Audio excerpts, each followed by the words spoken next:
Does the color of the sky mean anything special to you? It does to me. A hell of a lot.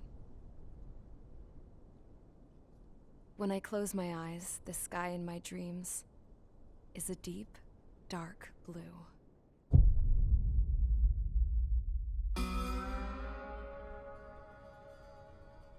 Pilots have been in my family for 4 generations. Flying's in my DNA.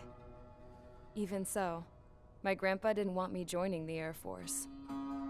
He lost faith in the Osean air defense the day my dad died in battle. You know, Abby, I wish you could see what it's like up there. Cruising above the clouds, the dark blue of the stratosphere. Nothing beats being at the controls and seeing it from the cockpit. Look here. Gramps tossed a magazine over to me with an article. Unmanned fighters are no longer a dream, it read. Pilots taking to the skies will soon be a distant memory. I don't see anything good coming from that. Know what? Lying smack dab in the middle of the desert west of here, there's a bunch of planes from the last war. Some of them have been mothballed, but most of them are just rusted piles of junk waiting to be scrapped. Gramps was really good friends with the super there, so he got to take whatever he wanted, no questions asked. That's how we got the parts to build our own plane. Now, when I say we, I mean me, my grandpa, and his old war buddies. I cut my teeth working with those geezers. They taught me their skills and some dirty jokes. But with their aging eyeballs and whatnot, I ended up having to do most of the work myself. I was at the airstrip doing some flight training when I saw it.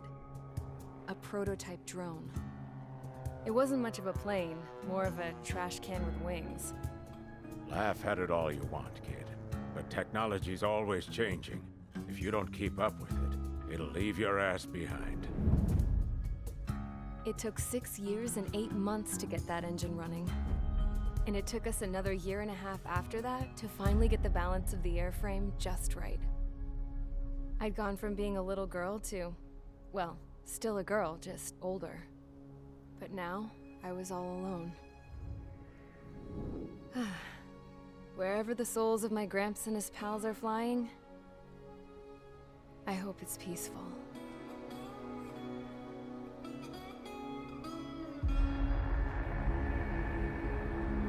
Then, finally, I was ready to break the sound barrier. All this plane could do was take off, accelerate, and fly up.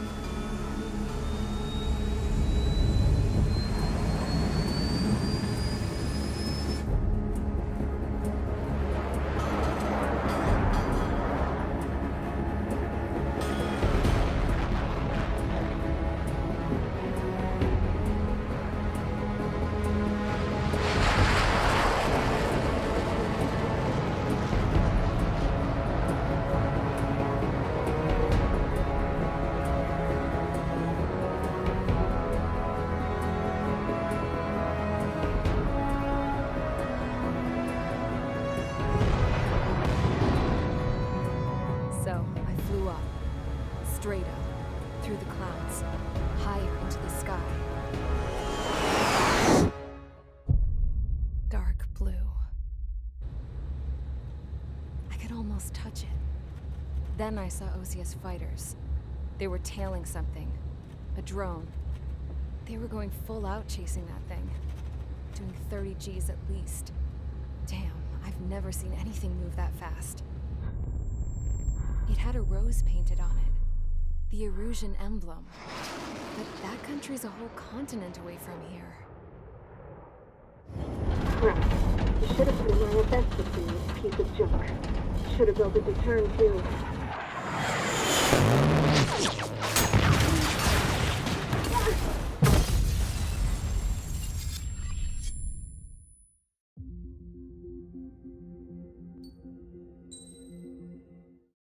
As of 1 p.m. today, the Kingdom of Erusia has declared war on the Osean Federation.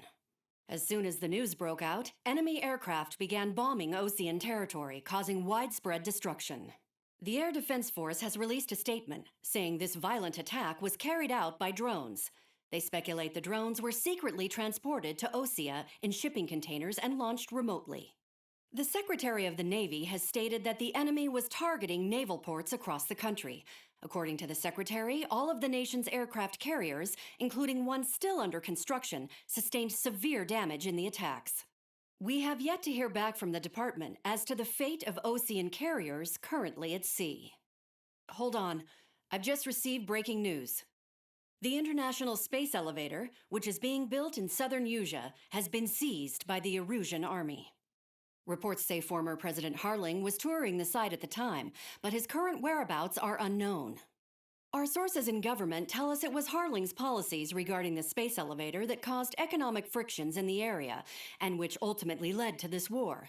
Located near Erusia, on the continent of Usea, the space elevator has been under construction for some time now. The Executive Office of the Osean Federation has declared a national state of emergency. They have ordered all its armed forces, including Usian peacekeepers, to mobilize and make the necessary preparations to launch an immediate counterattack. Ladies and gentlemen, our country is officially at war. Stay tuned for further updates. Breaking news from ENN. Osea launched an attack on the capital today, striking Farbanti from their aircraft carrier, the Kestrel II. After a brutal battle, the Erusian Air Force successfully repelled them. During the air raid, the Osean Air Force fired missiles at the city and managed to shoot down a number of Erusian fighters. Some of the disabled planes then crashed into residential areas.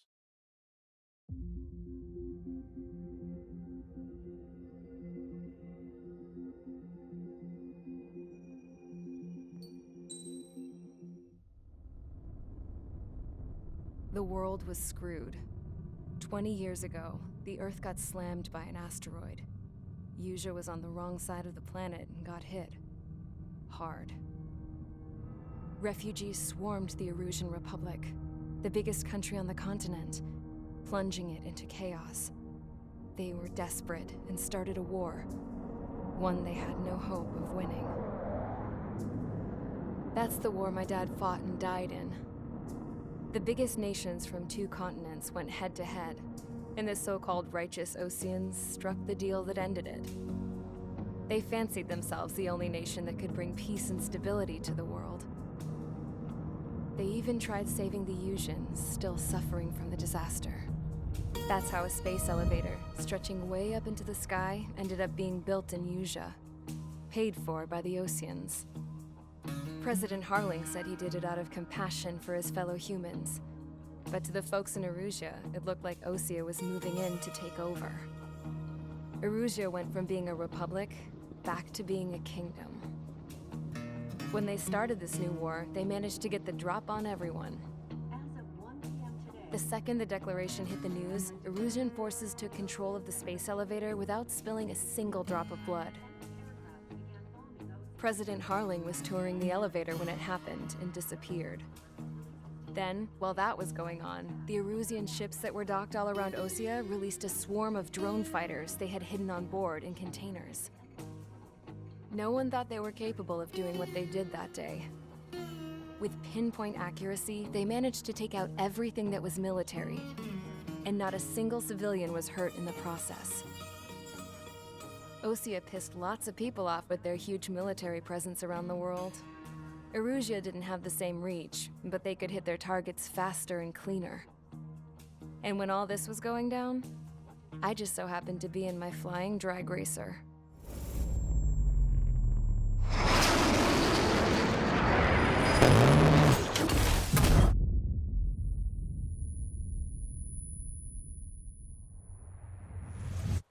In case you were wondering, yeah, I survived.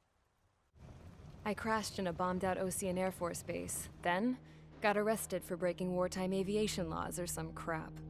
The world went from being at peace to being at war, all in the blink of an eye. I'm Princess Rosa Cassette Delise of the Kingdom of Erusia. Today, Osean airstrikes have shattered the lives of countless Erusians. Their attacks practically leveled the school I went to. It is heartbreaking. Tragic. I was tried, found guilty, and stuffed into a cargo ship. For company, I had some court-martialed soldiers, And remember those mothballed planes I told you about before? They were loaded on the ship too. We headed off down south for several days and then swung east. That's how I got here. I was thousands of kilometers from Erusia on the opposite side of the Yuzian continent.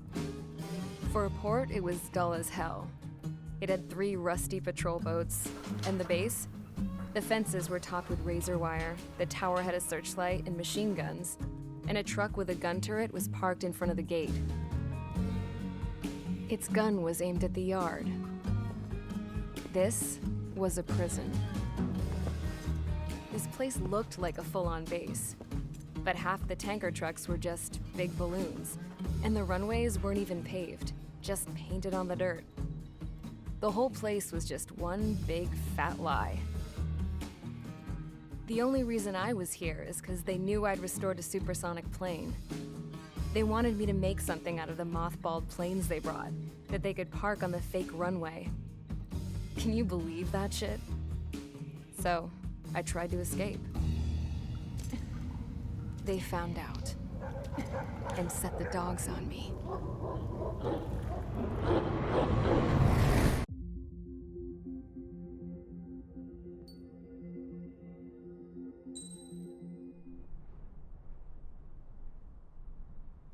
Here he comes.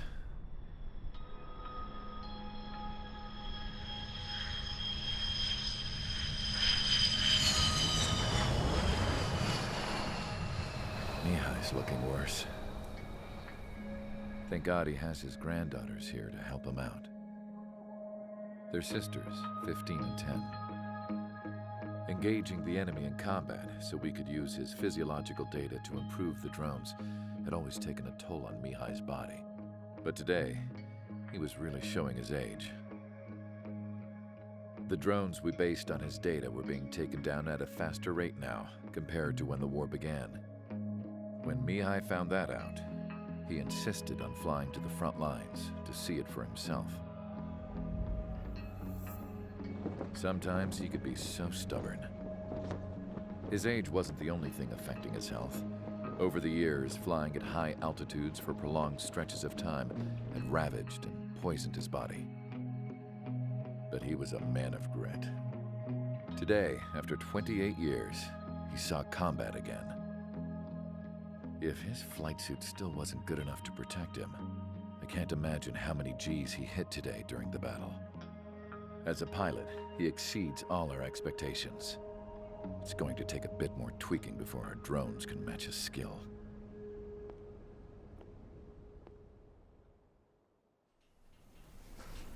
How penal is this penal unit, you ask? This place is a shithole. If you took the stink of all the corruption in the world, then corralled it all in one place, that would give you a pretty good idea of what the air smells like around here. We got all kinds of critters, too. Everything from flea-ridden guards, rabid dogs, and a mechanic doing a stretch for life. I can't forget the rats. Yeah, we got those. And some pilots who got their wings clipped, too.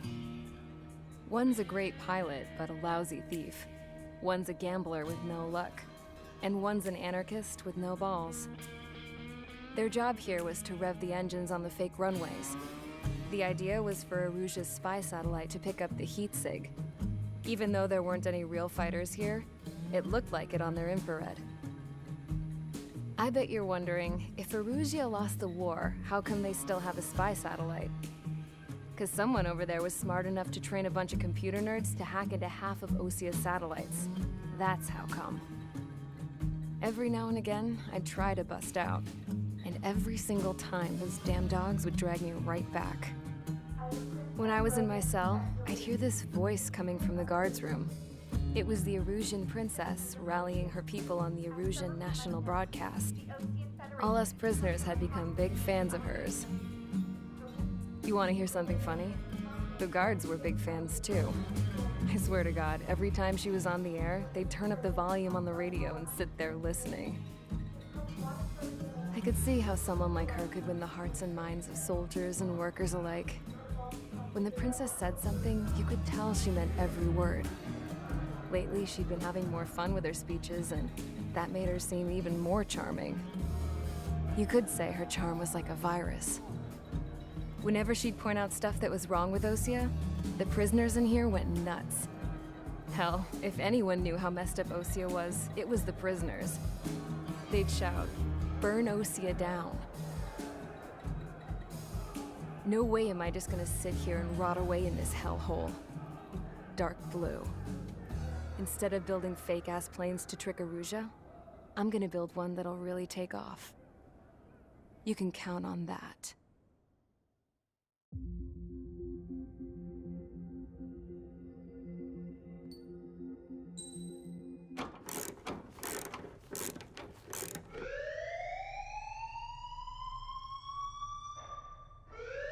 Bad news for us here at the prison. The enemy fell for our decoy base. With all the fake planes and trucks we had out, it must have looked to them like the Osean Air Force was about to go on the attack. Day after day after day after day, they bombed us. Osea didn't give a damn. We weren't soldiers to them, so go ahead. Bomb us. In their eyes, we were expendable. Worth less than the fake planes in the bunkers. No biggie. While I made fake planes, they had me put together some working ones. Then, some genius at HQ decided we should send it up, so the base looked legit. Thankfully, we had people to crew them. It didn't matter what we were locked up here for anymore. Top brass needed pilots, and criminals were all they had. A crook, a gambler, an anarchist. Just your typical lowlifes. They threw each one of them in a cockpit and sent them up to intercept the enemy's planes. But in the end, it was all just for show. So, up they went, day after day after day. Today they tossed someone new into the mix. Wonder what he did to get sent here. My dad died flying for the Osean Air Force. When your allies are surrounded, one of the most dangerous missions is giving them cover to retreat. Whoever signed up for that was a real hero. But even more dangerous than that was being the one who had to cover the rear guard's retreat. That was my dad's job, and one time, he called it off. Said it was too late for him. Said anyone else would have done the same. I found that out from a war buddy of his when he came to tell me how my dad died. The next time a retreat happened, my dad volunteered to be in the rear guard. Dumbass. He died all right. No one came to help. The news nearly broke me. Of all the ways to get killed, that's gotta be the most pathetic one ever. Am I right? There's a rumor going around about another inmate. A guy they brought here a little while ago. Get this, Talk in the cell block says he was sent here because he killed Harling, the president of Osea during the last war, remember? He's the one that sent my dad on that suicide mission. He's the reason I had to go live with my grandpa, and why me and Gramps started building a supersonic jet. He's the reason I ended up here. Maybe I should give that guy a thank you note for killing him. Nah. God, I hate the smell of this place. It's all fake and lies and bullshit. It reeks.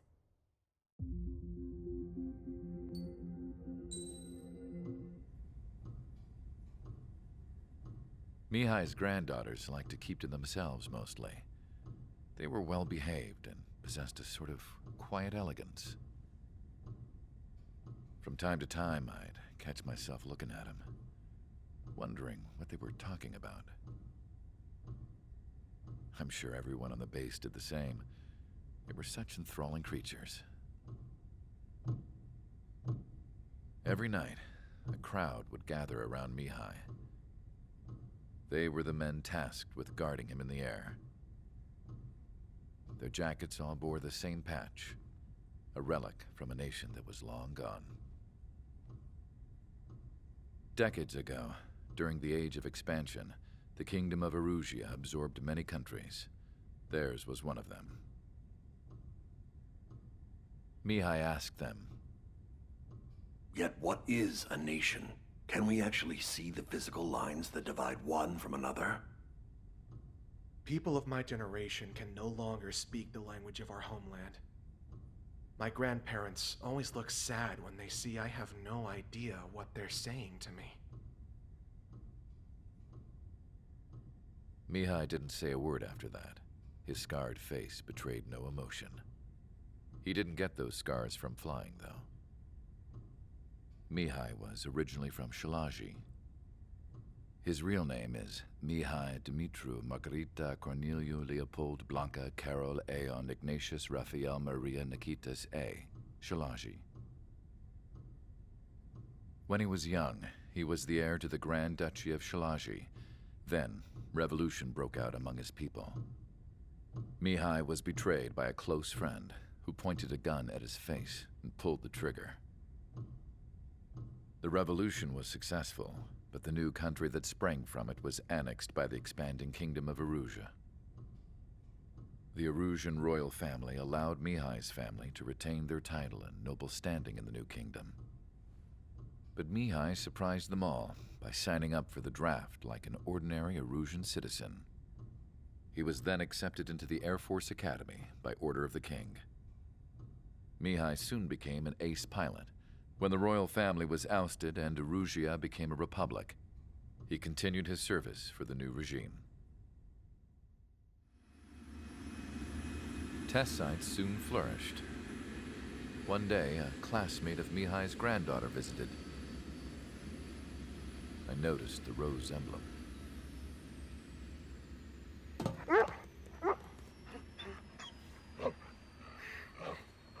She laughed like a princess, and I found out later she was indeed the daughter of Erusea's new ruler. She was the connection to the royal bloodline everyone was looking for, the one to restore the monarchy. This new princess was truly a godsend for the Erusian people. If Mihai's granddaughters were like the moon, she was like the sun, around which everything seemed to orbit. Her face was so expressive. It's no wonder the people of this war-torn country instantly felt at ease when they saw her speeches.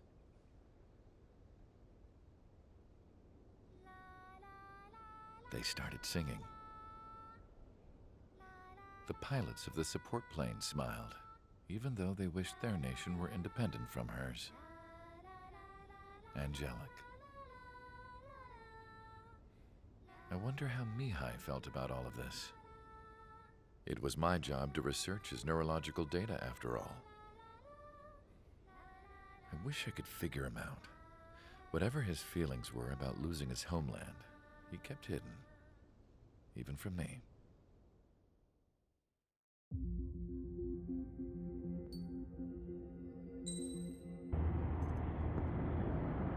I had a chance to talk to one of the pilots that escaped back here, so I took it. Apparently, 2 of our planes took the enemy on alone. They covered the Allies so they could retreat. The hell kind of idiot does a thing like that?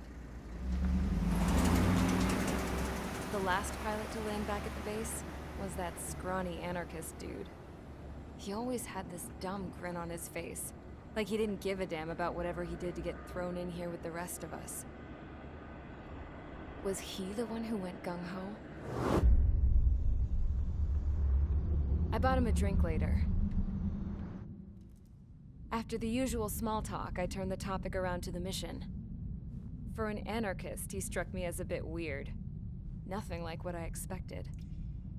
He talked a mile a minute and kept going on and on about library books. Not encyclopedias, those cheesy adventure novels you read in high school. Nothing against those. I like a good story myself once in a while. But I wasn't here to talk books. I remember that day well. Amidst the swirling clouds, a fighter squadron was trying to help its allies reach safety. He's pretty foolish, isn't he? I thought so too. Suddenly, a highly skilled enemy fighter squadron appeared and began picking them off at the edges. One by one, they fell right out of the sky. Although, I guess there was nobody around that was even more foolish to go to their aid then. So you simply watch things unfold from a distance. Yeah. I mean, who Who would have ever thought that I'd just go and follow him straight into the enemy squadron like that? After what felt like decades, I finally got to the info I was looking for. He wasn't the guy. He said he was just following his wingman's lead and managed not to die somehow. The hero on this mission was the new guy. The one that killed Harling. How did you feel? I'm still kind of shaken up, actually. But you know, I do feel a certain sense of pride, too. He really is foolish, isn't he?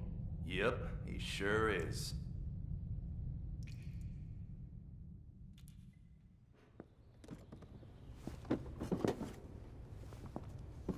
I went to the hangar to have myself a closer look at Trigger's plane. I knew that burnt smell. That's what happens when an engine's been driven to its limit. This pilot was a hot dog. From now on, I was gonna keep my eye on this idiot. From a distance, though. I didn't want to get too tight with someone who was a better pilot than my dad. Even so, I decided to give this guy's plane a little bit of the old Avril magic touch. He needed all the help he could get.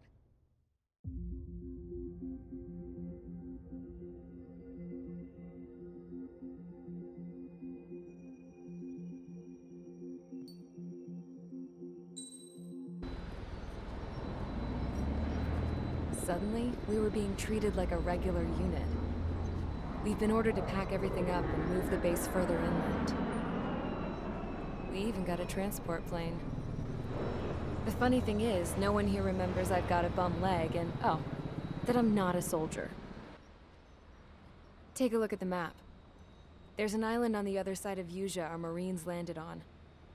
The space elevator's not too far from there. They tell us the airfield's being used as a base to support the elevator.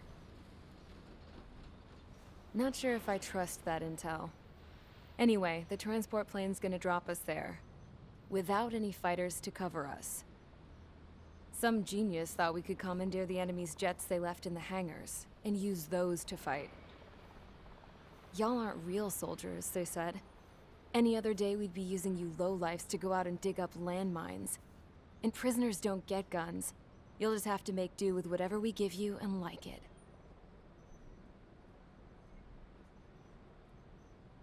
A phone. They don't let us prisoners near them.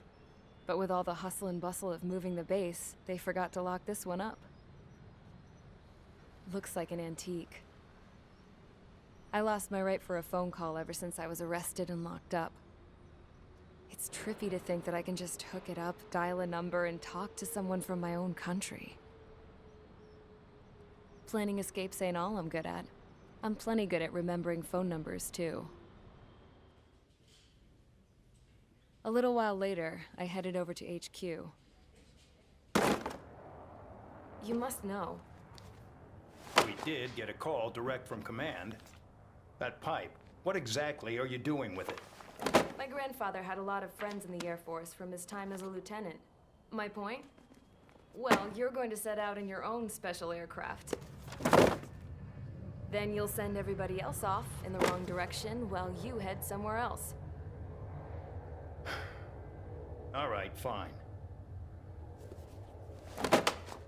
But just you and you alone. You're the only one allowed on board. Besides, there's only one seat left. I said cool. That's exactly what I wanted to hear.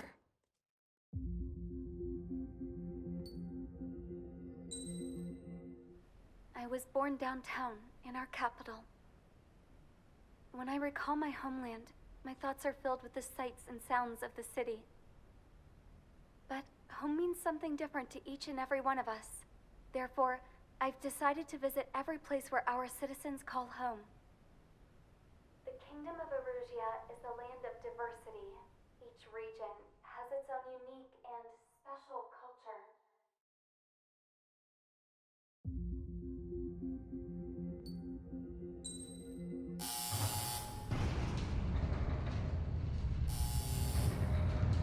Mihai's second sortie was designed to calculate how his physiology changed under the stress of combat.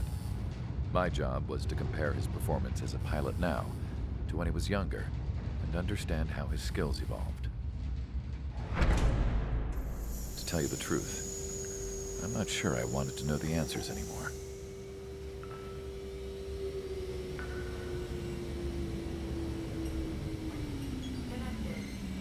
For a man his age, Mihai's body was unbelievably resilient, remarkably flexible. His reflexes were as sharp as they ever were. Still, after all those years of flying in the outer layers of the atmosphere, even someone as strong as Mihai wasn't immune to the effects of the strain. The human body is fragile. It was not meant to handle the excessive amounts of radiation that constantly bombarded the stratosphere. For Mihai's second sortie, we used a flight suit that was still untested. He seemed fine on takeoff, but by the time he landed back at the base, it was clearly a mess. He got caught in a surprise dogfight with an especially stubborn enemy. It took a while for Mihai to bring him down. Suspend mission. The suit was ineffective. According to the data, it wouldn't let him fly to his full potential. A new flight suit was made to my exact specifications. When it finally arrived, Mihai's granddaughters glared at me with their disapproval.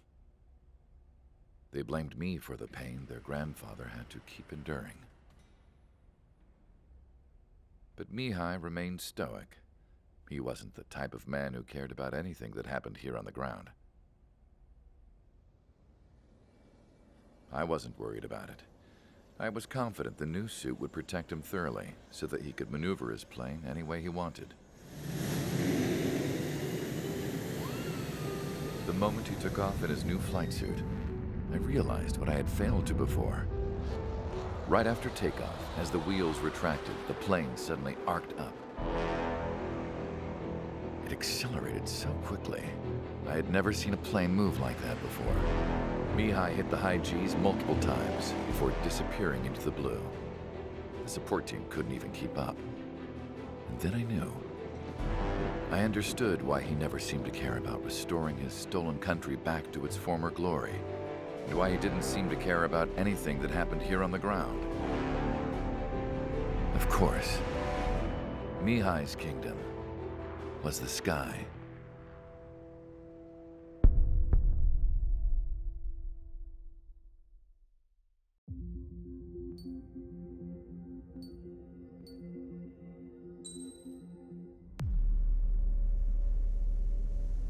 As far as the chaos we find ourselves in these days, it's difficult to say which side pulled the trigger first. Erusia deployed an automatic intercept system with drones. Osea implemented long-range attacks to bypass them, so Erusia decided to sabotage Osea's communications and navigation technology. Erusia couldn't launch a satellite themselves, but they were still able to hack the software of the Osean transmission and navigation systems. Before Osea even noticed, half of their satellites were hijacked. That's when things got ugly.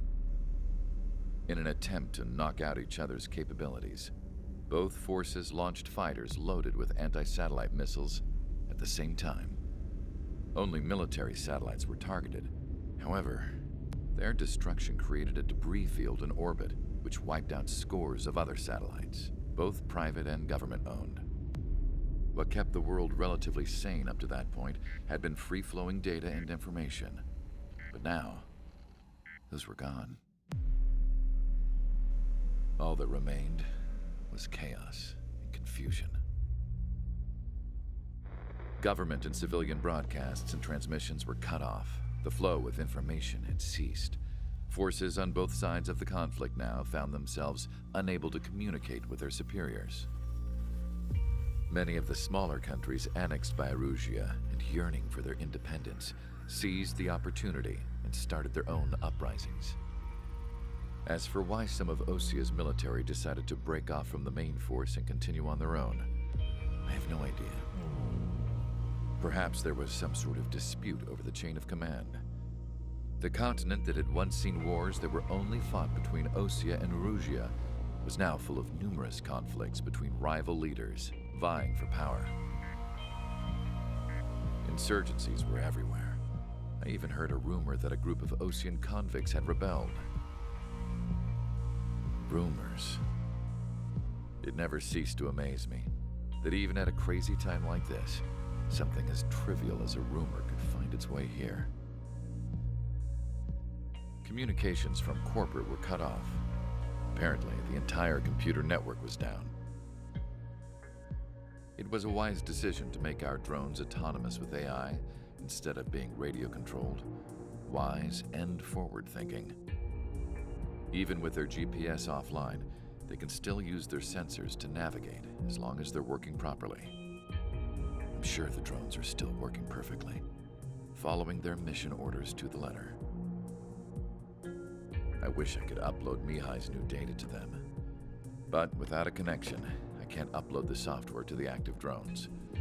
The new ones we're making, though, there should still be enough time to upgrade those before they're activated. I'll be taking the data I've acquired away from the front lines now. Oh, and I'll be taking the girls, too. I told my assistant Masa it was time to get Mihai's granddaughters ready to leave here. She's not much older than the girls, but she has a way about her, and I'm sure she won't have any trouble with them. I saw a plane flying off in the distance. I imagine it was looking for a safer place. The plane had a rose emblem on it.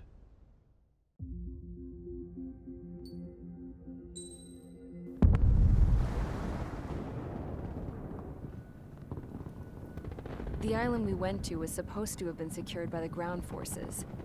They hadn't gotten a handle on things by the time we got there, so now we were stuck in the middle of a half-assed campaign.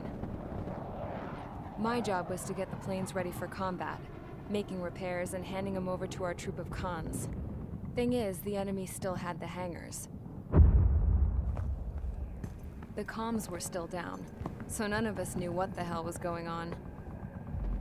The last transmission I heard before everything went to shit was that some prisoners from an Osean military penal unit rioted and managed to escape. They stole some jets and now they were flying around, taking out their former allies left and right. I wonder if any units like ours were out here, creeping around. Hearing the Osean jets firing at each other overhead chipped away at morale. Since the radio was out, it was quiet. I liked it better that way. All I heard was the gunfire. Here we were, walking around carrying rifles. We were pilots, damn it. Friendly fire will probably kill us. You know things are desperate when the guards that used to lock us into solitary are now telling us it's better we all stick together. I guess they think our odds of surviving this war are better that way. After walking for miles across the battlefield, we came across the wreckage of a plane. Passenger, not military. I knew that rose. It was an Erusian liaison plane. The guards' dogs smelled something and took off. They led us to a cliff. And the bodies. Today, I lost everything. When Osea attacked our capital, my father, a man who was never really suited to being the king, was killed. I was to be flown out of the war zone to safety, but the plane was shot down by rebels. The entire crew was killed in the crash. Soldiers appeared and one shot at me. My dog went after him and I shot him to pieces. He was my best friend. After all those speeches I gave about working together for peace, I thought everyone felt the same as I did.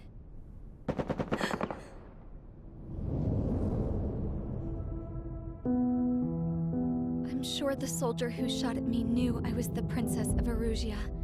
He was Erusian too. More soldiers have come. Now, there is no one left to protect me.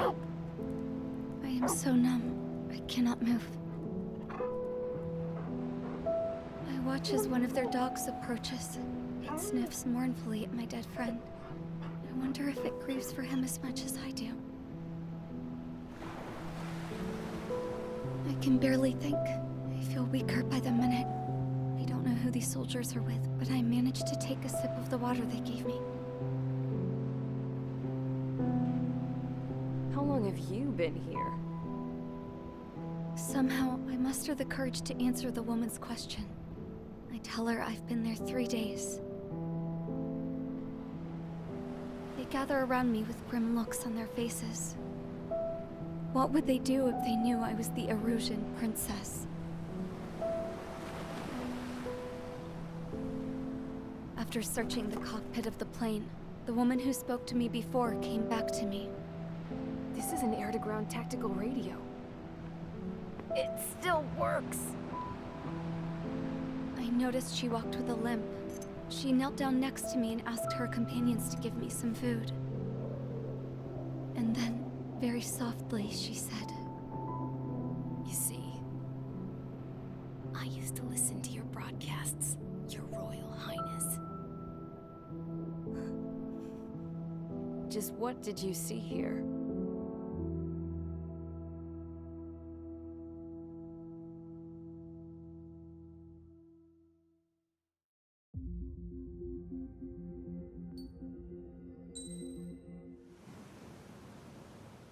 We found a boat, then sailed away from the island. We had to. We didn't belong there. The new guy's name was George. I noticed when the anarchist said his name, he said it with a thick Belkan accent. How did you know that he was from Belka? Well, both my parents were from Belka, so... You never told me that. They say that Belkans are known for their conspiracies. That's just a stereotype. Now, I simply stated my honest opinion and was thrown in jail for it.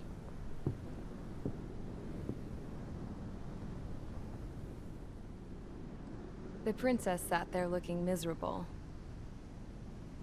That was a dumbass stunt she pulled back there, but it got us on this boat.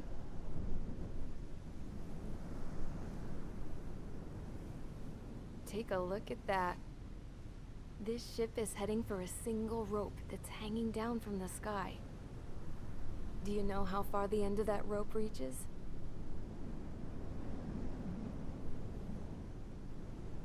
outer space. No. It is a direct connection to the very potential of mankind itself. Or at least it was until war erupted.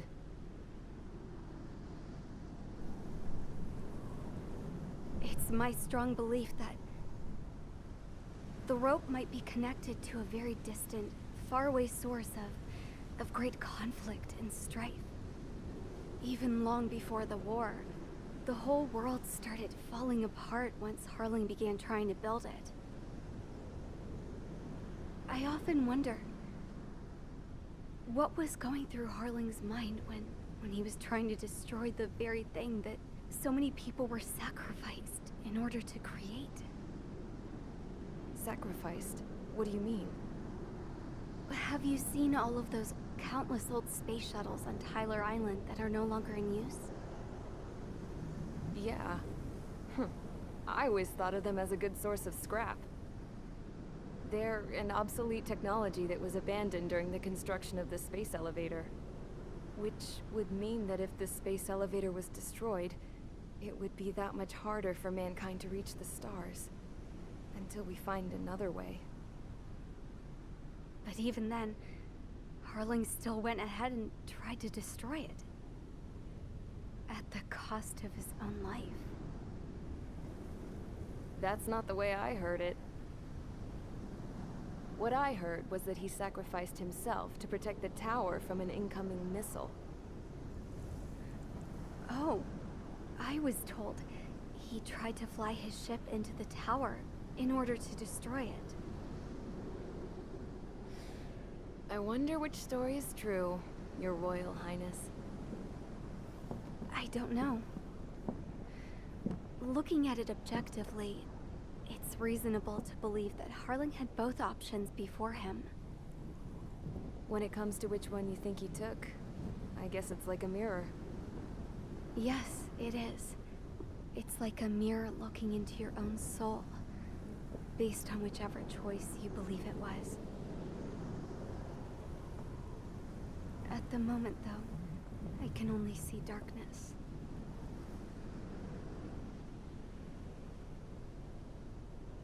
I think that thing should be destroyed.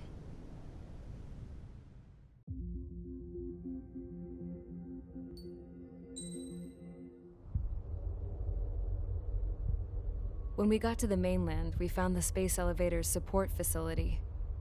I guess this was the factory where they built the gigantic structure the elevator traveled in. There was this little girl sitting in front of a mural. When the princess saw her, she shuddered like she'd seen a ghost. The girl had a stuffed animal. This was the day after the shit went down at Tyler Island.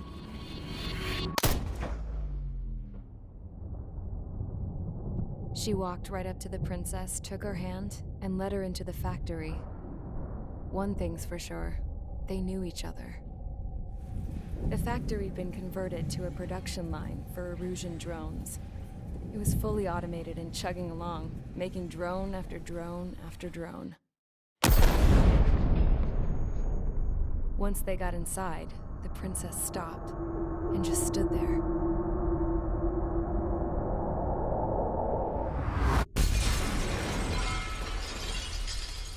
Another girl was there with a man in a lab coat. He was trying to use his keyboard, but she wouldn't let him. She took a data chip and threw it on the ground. Then she walked over to us and took the gun from the prison guard's holster. She pulled the trigger and destroyed the chip.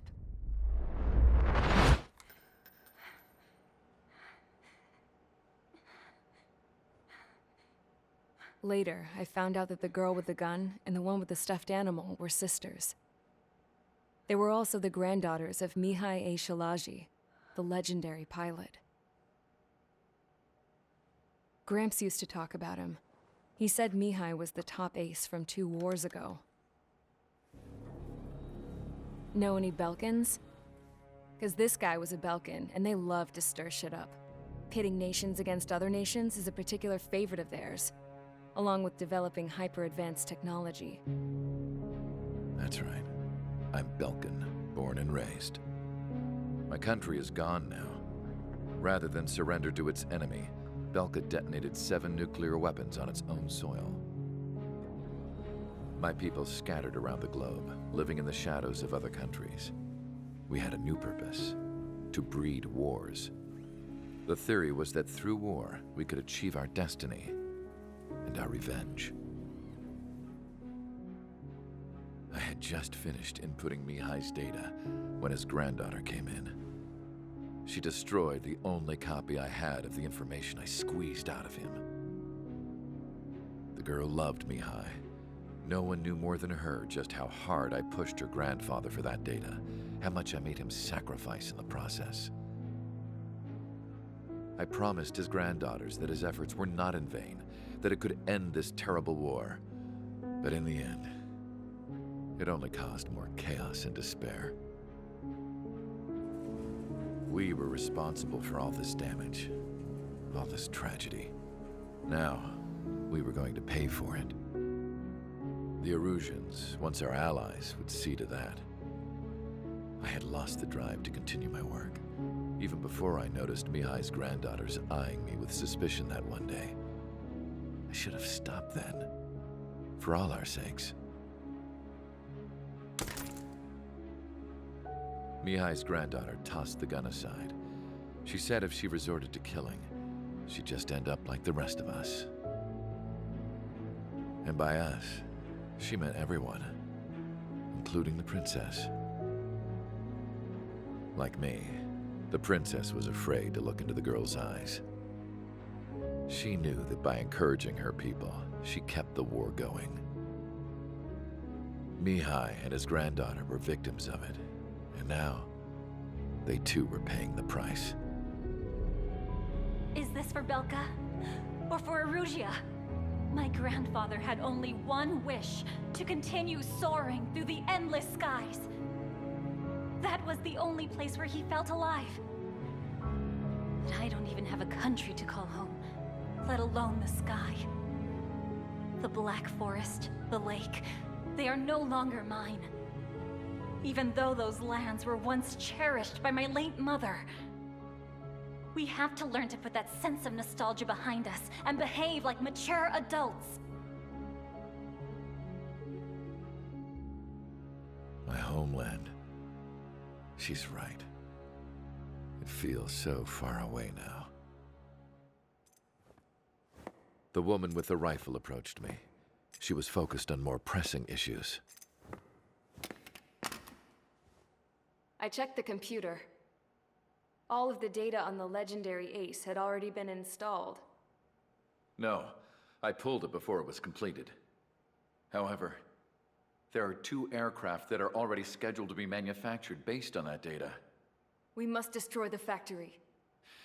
This isn't the only one.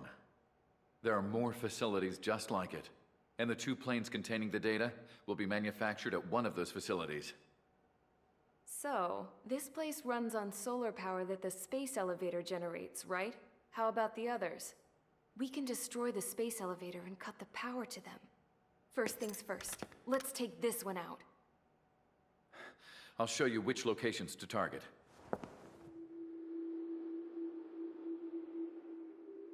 I stood there, thinking about that mural by the factory's entrance. Harling commissioned it to be painted.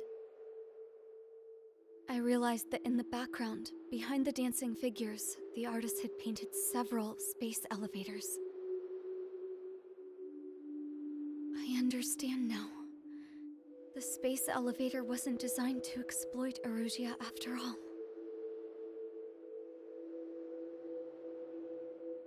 Good. And afterwards, we'll bring down the space elevator itself. No matter why it was built, right now, it's the root of this chaos. I wonder. Yes? I wonder which path you would choose when looking at Harling's mirror.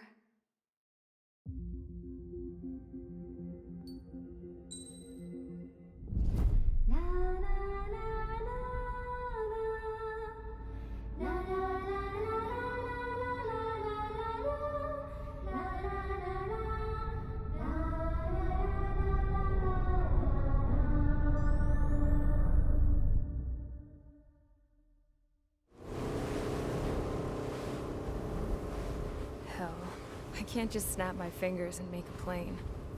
Believe me, I wish I could. Right now, we needed one. Bad. When we were coming over on the boat, I remember seeing an aircraft carrier. That gave me an idea. The Admiral Anderson. The name of an old sailor. When the first drone started attacking, the ship wasn't ready for battle yet. It was still in the dock, getting all rigged up. So they rushed to get her ready. I know about Anderson. In the previous Osean War, he was the commander of a ship that sent out the last fleet of jets. They say the deck was sloping so bad as it sank, the last plane barely made it off. Those fighters ended the war.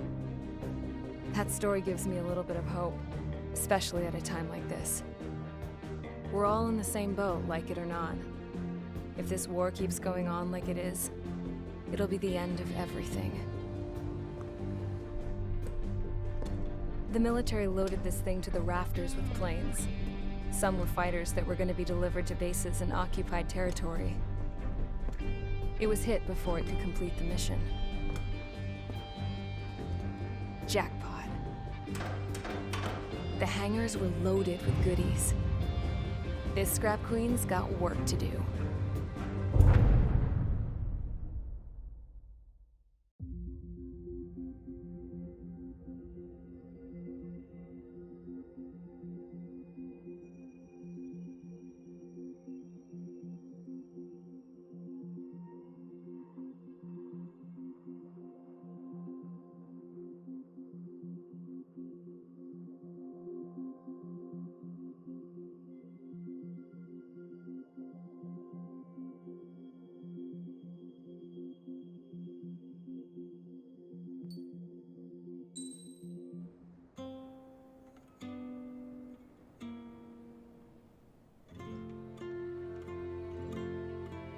The refugees built the settlement for themselves at the base of the space elevator. A humanitarian mission from Yuktovania airdropped some supplies for them again today.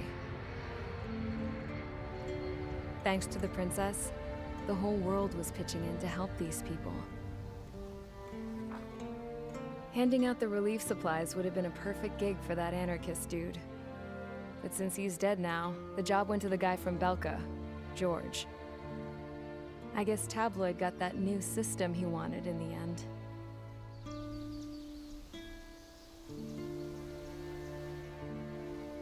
Mihai's granddaughters are helping out too. Mihai. That cranky old geezer's here with us too. I never wanted to create anything, and now here I am, clinging to life. Watching as my grandchildren and their generation make a new future for themselves and the world. Is this my punishment then? All I do is lie here, wasting away. I'll never know the freedom of flying the open skies ever again. I've been grounded, and my wings have been clipped. You know what having peace in the world means? It's being able to die in your own bed at a ripe old age. Peace is what those girls are working so hard for here. We got a bunch more refugees today. And the princess? She's looking to the stars. Dark blue. To the heavens and beyond.